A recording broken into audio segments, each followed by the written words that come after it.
Hi everyone, welcome back. I'm Lyra, third-year medical student at Baylor College of Medicine, and I'm here with Dr. Lee as part of the Envisioning Your Path series geared towards medical students or anyone really seeking advice for taking that next step further in their careers. And speaking of career preparation, today we're going to be talking about something super important that I feel like a lot of people still struggle with, and that is crafting your CV. So it's really important that your curriculum vitae, this vitae word is the important part, which is the story of your life. So it's very tempting to make your curriculum vitae into just a laundry list of activities, and that's not going to be a compelling, cohesive narrative.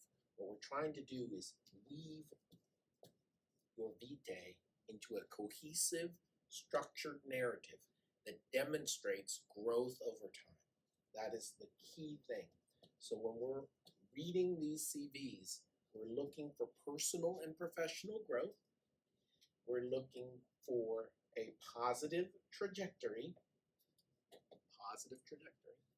and we are looking for something that is interesting to talk about in your interview.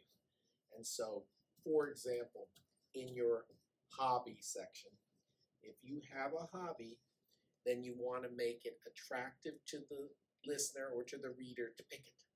So it's very common to list hobbies like biking, hiking, traveling, spending time with friends and family. There's nothing wrong with that list, but it's just not very memorable, and it's not going to bring somebody to your CV for the hobby. So even if the hobby is hiking or biking, if we could just put something in there that makes it an attractive thing for the listener or the reader to pick. So if you're going to pick baking, for example, which is a very common one, we'll put here, I love cupcakes. Baking cupcakes is what I do, exclamation point.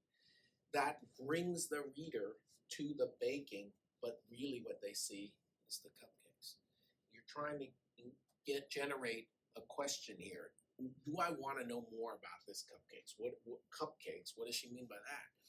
So you can really make your hobby from this to this, and then you'll have a story. So everything that's in your CV, you need to have a story to go with it, a vignette to back it up.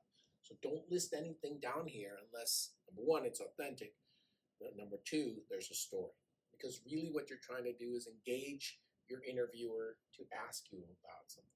And the same goes for your research. It goes for your extracurricular activities. Anything that you list, you have to have a vignette ready to go. And ideally, you would build your CV with this in mind. You want them to ask you about it. You're prepared for them to ask you about it. And so instead of just having a laundry list, it's way better to have just a little bit of description in your CV that brings the person in, and then you deliver the vignette at the time of the interview. It's also important that you have authenticity. The Romans had a saying for this, acta non verba.